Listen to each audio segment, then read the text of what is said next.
Good evening. I am Nathan Chau with the BBC News here to talk about abortion. Abortion is a very sensitive topic to be talked about. It touches nearly every aspect of what is considered right or wrong and moral and human. Not only this, but the law and scientific definition of life challenges the legality of abortion. Here today, the question raised is, should abortion be considered murder?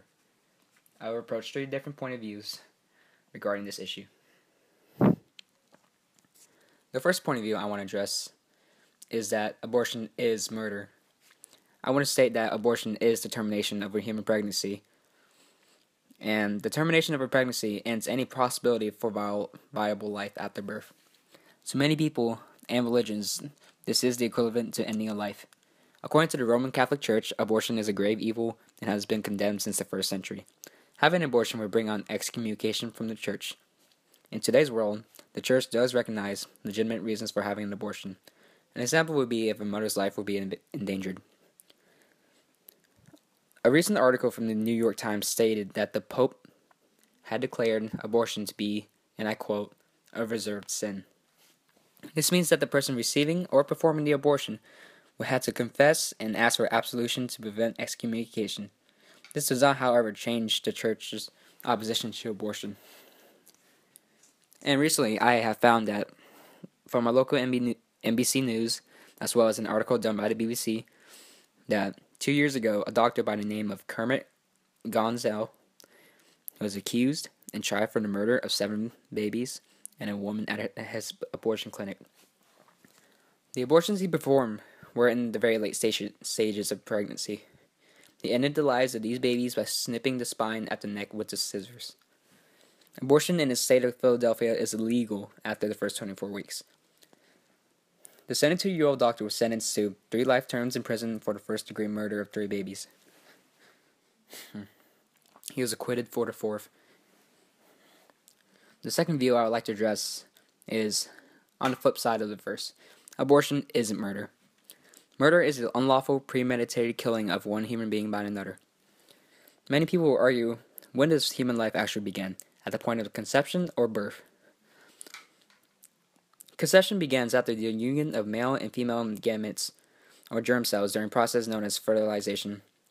This is from the Princeton article on pro-life on their educational website. There's a difference between potential life and actual life. From a quote, I have this quote from a BBC article on the ethics of abortion. A general rule, we don't think that potential properties are the same as actual properties, or that potential rights are the same as actual rights. Children are potential adults, but that does not give them the same rights or obligations as adults, end quote.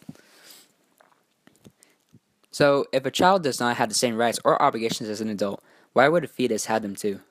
As sad as it sounds, it means that the fetus does not have the same rights to decide if it should live or not. The fetus being potential life does not equate to the fetus being an actual life until it could be viable after birth. According to this, can you really murder something that isn't an, quote, actual life? The third view that I'm going to address is, we'll say that abortion is a murder as well, but this one would be argued from the side of the law instead of science. A court case in 1973 for Roe v. Wade states that the unborn fetus does not fall under the term person. I pulled this from the PBS. If the law was to declare that abortion is in fact murder, then there will be revisions to what falls under other crimes as well. The common law definition for manslaughter, this is from the National Legal Encyclopedia,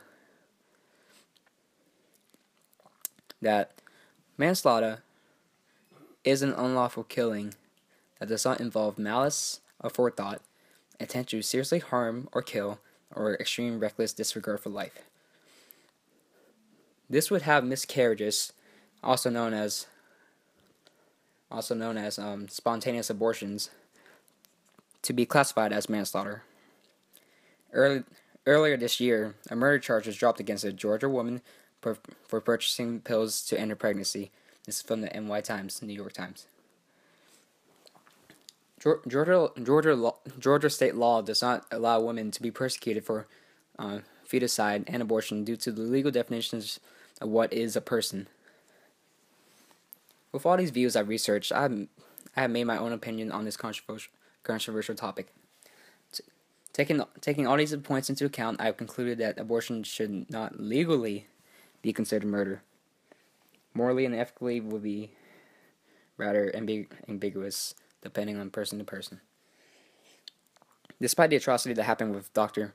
Gonzel, women should have the choice to decide what they want to do safely. My only worry is that women will start to take abortion as a form of contraception. Pro-choice should also mean pro-responsibility. Every child should be a wanted child.